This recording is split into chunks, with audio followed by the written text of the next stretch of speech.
Okay friends, ನೋಡಿ ಎಲ್ಲ ಕೆಲಸ ಆಯಿತು, ಪೂಜೆ ಪುನಸ್ಕಾರ ಎಲ್ಲ ಮುಗೀತು. ಈಗ ದೇವಸ್ಥಾನಕ್ಕೆ ಹೋಗಿ ಬಂದು ನಾಷ್ಟ ಮಾಡತ್ತೀವಿ. ಇವಾಗ ಆಲ್ರೆಡಿ ರೆಡಿ ಆಗೈತಿ. ಬ್ಯಾಟಿಂಗು ನಾವೆಲ್ಲ ಕಿಡ್ತೀವಿ ಮಾಡಬೇಕು. ನಮ್ಮದು ತಾಟ್ ರೆಡಿ ಆಗೈತಿ.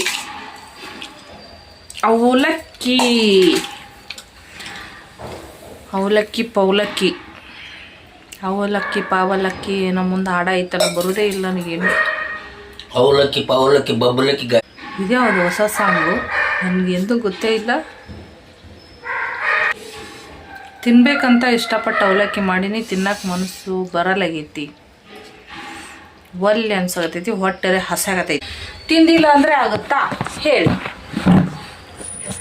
ಬನ್ನಿ ಎಲ್ಲರೂ ನಾಷ್ಟ ಮಾಡುವ. ಅವಲಕ್ಕಿ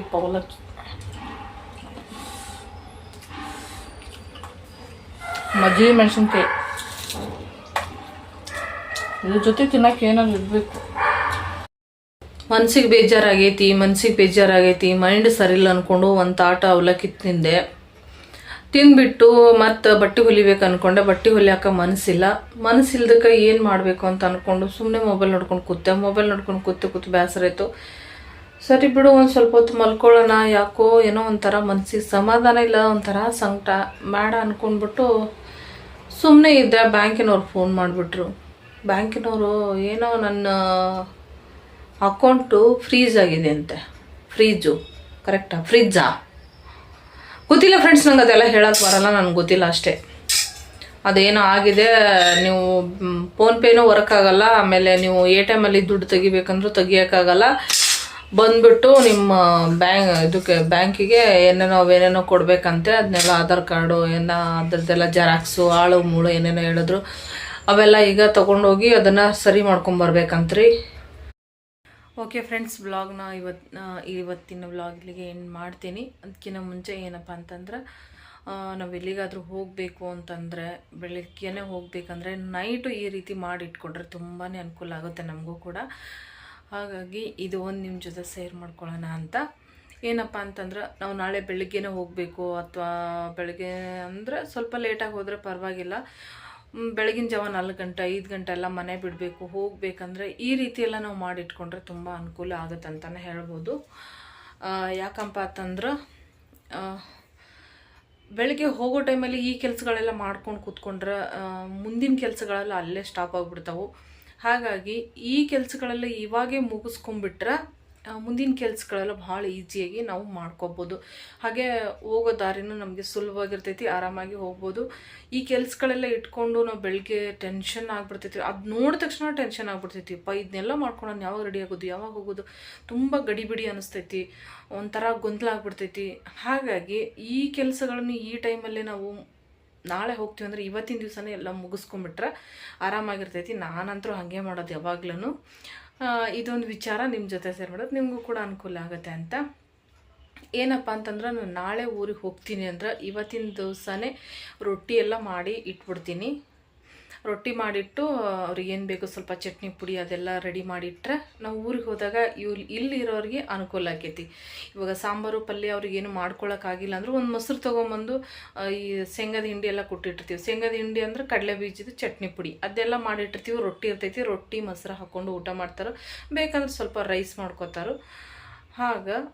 ಒಂದು ನಿಮಿಷ, ಏನಪ್ಪ ಅಂದ್ರೆ ಮಗ ಫೋನ್ ಮಾಡಿದ್ದ ಹಾಸ್ಟೆಲಿಂದ, ನಾಳೆಗೆ ಕರ್ಲಕ್ಕೆ ಹೋಗ್ಬೇಕ್ರಿ ಅವರಿಗೆ. ನಾಳೆಗೆ ರಜಾ ಐತಿ. ಅವ್ರು ನಿನ್ನೆ ಸರ್ನ ಫೋನ್ ಮಾಡಿ ಹೇಳಿದರು, ಕರ್ಕೊಂಡು ಹೋಗೋಕೆ ಬರ್ಬೇಕು ನೀವು ಅಂತ ಹೇಳ್ಬಿಟ್ಟು. ಹ್ಞೂ ಅಂತ ಹೇಳಿದ್ದೆ. ಹಾಗಾಗಿ ನಾಳೆಗೆ ಹೋಗ್ಬೇಕ್ರಿ. ನಾಳೆಗೆ ಹೋಗಿ ಅವ್ರನ್ನ ಕರ್ಕೊಂಬರ್ಬೇಕು. ಅದಕ್ಕೋಸ್ಕರ ನಾನು ನಾಳೆಗೆ ಹೋಗೋದಕ್ಕೆ ಇದೆಲ್ಲ ತಯಾರಿ ಮಾಡ್ಕೊಂಡಿದ್ದು, ಅದನ್ನು ನಿಮ್ಮ ಹತ್ರ ಹೇಳ್ತಾ ಇರೋದು. ಏನೆಲ್ಲ ಮಾಡ್ಕೊತೀವಿ ಅಂದರೆ ಇಷ್ಟೆಲ್ಲ ಮಾಡ್ತೀನಿ ಯಾವಾಗಲೂ ಹೋಗೋ ಟೈಮಲ್ಲಿ. ಅಂದ್ರೆ ಈ ಸತಿ ನಾನು ರೊಟ್ಟಿ ಮಾಡಿಲ್ಲ ಅಷ್ಟೇ, ಯಾಕಂದ್ರೆ ನಾಳೆ ಬೆಳಗ್ಗೆನೇ ಹೋಗಿ ಸಂಜೆಟಿಗೆ ಬಂದುಬಿಡ್ತೀನಿ. ಸ್ವಲ್ಪ ಅನ್ನ ಸಾಂಬಾರು ಮಾಡಿ ಇಟ್ಟು ಹೋಗ್ತೀನಿ. ಚಪಾತಿ ಮಾಡ್ಬೇಕಂತ ಅಂದ್ಕೊಂಡಿನಿ, ಟೈಮ್ ಸಿಕ್ಕರೆ ಚಪಾತಿ ಮಾಡ್ತೀನಿ, ಇಲ್ಲಾಂದ್ರೆ ಇಲ್ಲ. ಅನ್ನ ಸಾಂಬಾರು ಮಾಡಿ ಇಟ್ಟು ಹೋಗ್ತೀನಿ. 1 ಟೈಮ್ ಊಟಕ್ಕೆ ಬೆಳಗ್ಗೆ ನಾಷ್ಟ ಅವಲಕ್ಕಿ ಮಾಡಿ ಹೋಗಿರ್ತೀನಿ. ಆಮೇಲೆ ಮಧ್ಯಾಹ್ನ ಕರೆದ್ರೆ ಅನ್ನ ಸಾಂಬಾರು ಮಾಡಿ ಇಟ್ಟು ಹೋಗಿರ್ತೀನಿ. ನಾವು ಬಂದುಬಿಡ್ತೀವಿ ಒಂದು 4 ಗಂಟೆ 5 ಗಂಟೆ ಅಷ್ಟರಲ್ಲಿ ವಾಪಸ್ ಬರ್ತೀವಿ. 4-5 ಗಂಟೆ ಬರಲ್ಲ, 7 ಗಂಟೆ 8 ಗಂಟೆ ಆಗ್ತೈತೆ ರೀ. ನೈಟೇ ಆಯ್ತು ವಾಪಸ್ ಬರೋಕೆ. ಅಲ್ಲಿವರೆಗೂ ಏನು ಮಧ್ಯಾಹ್ನದ ಒಂದೇ ಟೈಮ್ ಊಟ ಅಲ್ಲ, ಹಾಗಾಗಿ ಅನ್ನ ಸಾಂಬಾರು ಮಾಡಿಬಿಡ್ತೀನಿ. ಅಂದರೆ ಬೆಳಿಗ್ಗೆ ನಾವು ಎದ್ದು ಗಜ್ಜಿ ಬಿಜ್ಜಿ ಆಗಬಾರ್ದಂದ್ರೆ ಈ ಥರ ಎಲ್ಲ ಕ್ಲೀನ್ ಮಾಡ್ಕೊಂಬಿಡ್ರಿ. ತೋರಿಸ್ತೀನಿ ನಿಮ್ಗೆ. ಫಸ್ಟ್ ಮೇನ್ ನಮ್ಮ ಗ್ಯಾಸ್ ಕಟ್ಟಿ ಕ್ಲೀನಾಗಿರಬೇಕು. ಮುಂಜಾನೆ ಎದ್ದ ತಕ್ಷಣ ಗ್ಯಾಸ್ ಕಟ್ಟಿ ಮತ್ತು ಸಿಂಕ್ ಎರಡೂ ಇಷ್ಟು ಫ್ರೀ ಆಗಿದ್ರೇ ನಮಗೆ ಕೆಲಸ ಮಾಡೋಕೆ ತಲೆ ಓಡ್ತೈತಿ, ಮನಸ್ಸು ಬರ್ತದೆ. ಎದ್ದ ತಕ್ಷಣ ಇದು ಫ್ರೀ ಆಗಿರ್ತೈತಿ. ಪಟ ಪಟ ಕಸ ಗುಡಿಸು, ಮನೆ ಒರೆಸು, ಆಮೇಲೆ ಜಳಕ ಮಾಡು, ಕೆಲಸ ಮಾಡು ಆಕೈತ್ರಿ. ಫಸ್ಟ್ ತೊಳೆದಿದ್ದು ಎಲ್ಲ ಬಾಂಡೆ ಜೋಡಿಸೀನಿ. ಈಗ ಮತ್ತೊಂದು ಪುಟ್ಟಿ ತುಂಬಿಟ್ಟೀನಿ. ಈ ಕಲ್ಲು ಇಲ್ಲಿ ಯಾಕೆ ಇಟ್ಟೀನಪ್ಪ ಅಂದ್ರೆ ಇಲ್ಲಿ ಫೋನ್ ಇಟ್ಬಿಟ್ಟು ರೀಲ್ಸ್ ಮಾಡೋ ಕೆಲಸ ನಂದು. ಇಲ್ಲೇ ಇಡ್ತೀನಿ ರೀ ಫೋನ್, ಸ್ಟ್ಯಾಂಡ್ ಗಿಂಡ್ ಏನೂ ಇಲ್ಲ. ಹಾಗಾಗಿ ಇಲ್ಲಿ ಕಲ್ಲು ಇಟ್ಬಿಟ್ಟು ಇಲ್ಲಿ ಫೋನ್ ಇಟ್ಟು ರೀಲ್ಸ್ ಮಾಡೋ ಕೆಲಸ ನಂದಲ್ಲಿ. ಹಾಗಾಗಿ ಬೇರೆ ಎಲ್ಲಿ ಇಡೋಕ್ಕೆ ಜಾಗ ಇಲ್ಲ. ಹಾಗಾಗಿ ಇದು ನೋಡಿರಿ, ಇಷ್ಟೆಲ್ಲ ಕೆಲಸ ಮಾಡ್ಕೊಂಡೀನಿ. ಇದು ಫಸ್ಟ್ ಕ್ಲೀನ್ ಇರಬೇಕು. ಏನೋ ಒಂದು ಮುಸ್ರಿನ ಇಟ್ಕೊಂಡಿಲ್ಲ, ಎಲ್ಲ ಸ್ವಚ್ಛ ಮಾಡಿಬಿಟ್ಟಿನಿ. ಇವತ್ತು ನಮ್ಮ ಮನೆಯವ್ರದ್ದು ಗುರುವಾರ ಉಪವಾಸ ಇರೋದ್ರಿಂದ ಅವ್ರ ಜೊತೆಗೆ ನಾನು ಉಪವಾಸ ಮಾಡಿಬಿಡ್ತೀನಿ. ತಿಂತೀನಿ, ಅದು ಇದು ಎಲ್ಲ ತಿಂತೀನಿ, ಉಪವಾಸ ಮಾಡಲ್ಲ. ಅಂದರೆ ಅದು ಇದೆಲ್ಲ ತಿಂದುಬಿಟ್ಟಿರ್ತೀನಿ. ಅಡುಗೆ ಜಾಸ್ತಿ ಮಾಡೋಕ್ಕೆ ಹೋಗಲ್ಲ. ಗುರುವಾರ ದಿವಸ ಗ್ಯಾಸ್ ಕಟ್ಟಿ ಖಾಲಿನೇ ಇರ್ತೈತೆ, ಅಡುಗೆ ಏನೂ ಸಿಗೋದಿಲ್ಲ ಅಲ್ಲಿ. ಈ ರೀತಿ ಎಲ್ಲ ಕ್ಲೀನ್ ಮಾಡಿ ಇಟ್ಕೊಂಡ್ವಿ ಅಂದ್ರೆ ನಮಗೆ ಮುಂಜಾನೆ ಅಡುಗೆ ಮಾಡೋಕೆ ಭಾಳ ಅಂದ್ರೆ ಭಾಳ ಅನುಕೂಲ ಆಕೈತಿ. ಮುಂಜಾನೆ ಎದ್ದ ತಕ್ಷಣ ನಾವು ಆರಾಮಾಗಿ ಕೆಲಸಗಳನ್ನ ಮಾಡ್ಕೋಬೋದು. ಹಾಗೆ ಅವರಿಗೆ ಸ್ವಲ್ಪ ಅಡುಗೆ ಮಾಡಿಟ್ಟು ಹೋದ್ರೆ ಮನೆಯಾಗಿರೋರಿಗೆ ಗಂಡು ಮಕ್ಕಳಿಗೆ ಕೂಡ ಅನುಕೂಲ ಆಕೈತ್ರಿ. ಆಯಿತು, ಇವತ್ತಿನ ವಿಡಿಯೋ ಇಷ್ಟ ಆಗಿತ್ತು. ನಿಮಗೂ ಇಷ್ಟ ಆಗಿದೆ ಅನ್ಕೋತೀನಿ. ಇಷ್ಟ ಆದರೆ ದಯವಿಟ್ಟು ಒಂದು ಕಮೆಂಟ್ ಮಾಡಿ ಮತ್ತು ಲೈಕ್ ಮಾಡಿ. ಚಾನಲ್ನ ಇನ್ನೂ ಯಾರೆಲ್ಲ ಹೊಸಬರು ನೋಡ್ತಾ ಇದ್ದೀರಾ ಸಬ್ಸ್ಕ್ರೈಬ್ ಮಾಡಿಕೊಂಡು ನೋಡಿ ಅಂತ ಕೇಳ್ಕೊತೀನಿ. ಹಾಗೆ ಸಬ್ಸ್ಕ್ರೈಬ್ ಮಾಡಿಕೊಂಡು ಬೆಲ್ಲೈಕಂತ ನೀವು ಕ್ಲಿಕ್ ಮಾಡಿದ್ರೆ ನಾನು ಹಾಕೋ ವಿಡಿಯೋದು ನೋಟಿಫಿಕೇಷನ್ ಬರುತ್ತೆ. ಹಾಗೆ ಕೆಲವೊಬ್ರು ಕಮೆಂಟ್ ಮಾಡ್ತಾ ಇದ್ದೀರಾ, ನಾನು ಏನೋ ಕೇಳಿರ್ತೀನಿ, ನೀವೇನೋ ಕಮೆಂಟ್ ಮಾಡ್ತಾಯಿದ್ದೀರಾ. ದಯವಿಟ್ಟು ಆ ಥರ ಮಾಡೋಕ್ಕೆ ಹೋಗಬೇಡಿ. ಏನಂದರೆ ನಾನು ಏನು ಕೇಳಿರ್ತೀನಿ ಅದಕ್ಕೆ ನೀವು ಉತ್ತರ ಕೊಟ್ಟರೆ ನನಗೂ ಸಮಾಧಾನ, ನಿಮಗೂ ಖುಷಿ, ನನಗೂ ಖುಷಿ. ನಾನೇನೋ ಕೇಳಿರ್ತೀನಿ, ನೀವೇನೋ ಬೇರೆ ಉತ್ತರ ಕೊಟ್ಟಿರ್ತೀರ, ಅದು ಸ್ವಲ್ಪ ನನಗೂ ಬೇಜಾರಾಗ್ತಾಯಿದೆ ಮನಸ್ಸಿಗೆ ಆ ಕಮೆಂಟ್ಗಳನ್ನ ನೋಡಿದ್ರೆ. ದಯವಿಟ್ಟು ಆ ರೀತಿ ಕಮೆಂಟ್ ಮಾಡೋಕ್ಕೆ ಹೋಗಬೇಡಿ. ನಾನೊಂದು ವಿಡಿಯೋ ಹಾಕಿದ್ದೆ ಸಂಬಂಧಿಕರು ಬಂದಾಗ ಹೀಗೆ ಅಂತ, ಅದು ಹಾಕಬಾರ್ದಾಗಿತ್ತು ಅಂತ ಹೇಳಿದ್ರು. ಸಾರಿ, ವಿಡಿಯೋ ಹಾಕಿದ್ದಕ್ಕೆ ಗೊತ್ತಾಗಿಲ್ಲ ನನಗೆ. ಅಂದರೆ ನಾನು ಏನು ಅಂದ್ಕೊಂಡು ಹಾಕಿದೆ ಅಂದರೆ ಆ ವಿಡಿಯೋ ಅಂದರೆ ಈಗಿನ ಕಾಲಕ್ಕೆ ಜನ ಬದಲಾಗಿದ್ದಾರೆ. ಮುಂಚೆ ಯಾರಾದರೂ ಮನೆಗೆ ಹೋದರೆ ಊಟ ಮಾಡೋ, ತಿಂಡಿ ಮಾಡಿದ್ರೆ ಆ ಥರ ಏನೋ ಅನ್ಕೋತಾ ಇರಲಿಲ್ಲ. ಆದ್ರೆ ಹೀಗೆ ಅನ್ಕೊತಾರಲ್ಲ ಅಂತ ಈ ವಿಚಾರ ಮಾಡ್ಕೊಂಡು ಹಾಕಿದೆ. ಗೊತ್ತಿಲ್ಲ ನನಗೆ ಗೊತ್ತಿರೋಷ್ಟು ನೋಡಿ, ನನಗೆ ಗೊತ್ತಿದ್ದು ಇದ್ದಿದ್ದು ಇನ್ನೊಬ್ರಿಗೆ ಗೊತ್ತಿರಲ್ಲ, ಇನ್ನೊಬ್ರಿಗೆ ಗೊತ್ತಿದ್ದು ನನಗೆ ಗೊತ್ತಿರಲ್ಲ. ಹಾಗೆ ನನಗೊಬ್ರು ದೊಡ್ಡವರೇ ಹೇಳಿದರು. ನನಗೆ ಅವ್ರ ಮಾತು ತುಂಬಾ ಖುಷಿಯಾಗಿದೆ, ತುಂಬ ಇಷ್ಟ ಆಯಿತು. ಈ ಥರ ಹೇಳಿದ್ರೆ ನಾವು ತಪ್ಪು ಸರಿನ ತಿದ್ಕೋಬೋದು. ಈ ಥರ ನೋಡಿ ಅವ್ರು ಹೇಳಿದ್ರು, ಅದು ಆ ಥರ ಮಾಡಬಾರ್ದು ಅಂತ ಹೇಳಿಬಿಟ್ಟು ಆ ಥರ ವಿಡಿಯೋ ಮಾಡಿದ್ರೆ ಸುಮ್ಮನೆ ನಿಮ್ಮ ಸಂಬಂಧಿಕರದಲ್ಲಿ ನಿಮಗೆ ಮನಸ್ತಾಪ ಆಗಬಾರ್ದು ಅಂತ ಹೇಳಿದ್ರು. ಅದು ನಾನು ವಿಡಿಯೋ ಮಾಡಿರೋದು ನಮ್ಮ ಸಂಬಂಧಿಕರು ಯಾರೂ ಅಲ್ಲ, ಬೇರೆದವರು.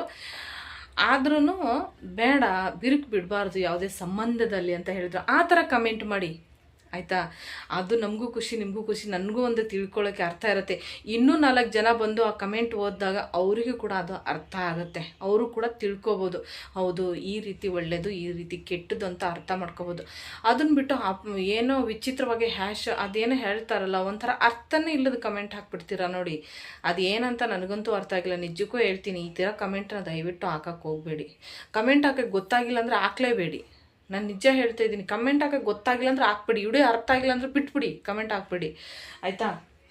ಅದನ್ನು ಬಿಟ್ಟು ಸುಮ್ಮನೆ ಏನು ಅರ್ಥ ಇಲ್ಲ ಪರ್ಥ ಇಲ್ಲ, ಅದು ಏನು ಕಮೆಂಟ್ ಅಂತ ಗೊತ್ತಿಲ್ಲ. ನನಗಂತೂ ನಿನ್ನೆ ವಿಡಿಯೋ ಕಮೆಂಟ್ ನೋಡಿಬಿಟ್ಟು ಸಿಕ್ಕಾಪಟ್ಟೆ ಬೇಜಾರಾಗ್ಬಿಡ್ತು. ನಾನು ಏನು ಕೇಳಿದ್ದೀನಿ ಅಂದರೆ, ಅಯ್ಯೋ ಈ ವಿಡಿಯೋದಲ್ಲಿ ಈ ಥರ ಜನ ಇದ್ದಾರಲ್ಲ, ಇಷ್ಟು ಬದಲಾವಣೆ ಆಗಿದೆ ಜನ, ಇದು ನಿಜನಾ ಸುಳ್ಳು ಅಂತ ಕೇಳಿದ್ದು. ಅದೇನೋ ವಿಚಿತ್ರವಾಗಿ ಕಮೆಂಟ್ ಮಾಡಿಬಿಟ್ರು ಆ ಮಾತಿಗೆ. ಹೋಗ್ಲಿ ಬಿಡಿ ಫ್ರೆಂಡ್ಸ್, ತಲೆ ಕೆಡಿಸ್ಕೊಳಕ್ಕಾಗತ್ತಾ ಅಂಥವ್ರ ಸಲುವಾಗಿ. ಆದ್ರೂ ಸ್ವಲ್ಪ ಅದನ್ನು ಅರ್ಥ ಮಾಡ್ಕೊಳ್ಳೋಕ್ಕೆ ಪ್ರಯತ್ನ ಪಡಿ ಆಯಿತಾ. ಅರ್ಥ ಆಗಿಲ್ಲ ಅಂದರೆ ಬಿಟ್ಬಿಡಿ, ಪರವಾಗಿಲ್ಲ, ನನಗೇನು ಬೇಜಾರಿಲ್ಲ. ಆದರೆ ಈ ಅರ್ಥ ಇಲ್ಲದ ಕಮೆಂಟ್ ಮಾತ್ರ ಹಾಕೋಕ್ಕೆ ಹೋಗ್ಬೇಡಿ, ಅದನ್ನೇ ನಾನು ಹೇಳೋದು ಅಷ್ಟೇ. ಓಕೆ, ನನಗೆ ಒಂದು ಕಮೆಂಟ್ನ ಅವರು ನನಗೆ ಒಂದು ಸಂದೇಶನ ಕೊಟ್ಟರಲ್ಲ, ಅದಕ್ಕೆ ನಾನು ತುಂಬ ಇಷ್ಟ ಆಯಿತು. ಯಾವಾಗಲೂ ಚಿರಋಣಿ ನಾನು ಅವರಿಗೆ. ಈ ರೀತಿ ಮಾಡಬೇಕು, ಈ ರೀತಿ ಇರಬೇಕು ಅಂತ ಒಬ್ಬರು ಗುರು ನಮಗೆ ಬೆನ್ನಿಂದ ಹೇಳೋರಿದ್ರೆ ನಾವು ತುಂಬ ಒಳ್ಳೆ ದಾರಿಯಲ್ಲೇ ಹೋಗ್ತೀವಿ ಅಂತಲೇ ಹೇಳ್ಬೋದು. ಆದರೆ ನಮ್ಮ ಪಾಲಿಗೆ ಅವರು ಗುರು ಅಂತಲೇ ಹೇಳ್ಬೋದು. ನಾವು ಯೂಟ್ಯೂಬ್ ಸ್ಟಾರ್ಟ್ ಮಾಡಿದಾಗಿಂದ ತಪ್ಪು ಸರಿ ನಮ್ಗೆ ಹೇಳ್ತಾನೆ ಬಂದಿದ್ದಾರೆ. ನನಗೆ ತುಂಬಾ ಇಷ್ಟ ಆಗುತ್ತೆ. Thank you so much. ಮತ್ತು ಓಕೆ ಫ್ರೆಂಡ್ಸ್, ಈ ವಿಡಿಯೋ ಇಲ್ಲಿಗೆ ಎಂಡ್ ಮಾಡ್ತಾ ಇದ್ದೀನಿ. ಮತ್ತೆ ನೆಕ್ಸ್ಟ್ ವಿಡಿಯೋದೊಳಗೆ ಸಿಗ್ತೀನಿ. ಬಾಯ್ ಫ್ರೆಂಡ್ಸ್, ಎಲ್ಲರಿಗೂ ನಮಸ್ಕಾರ.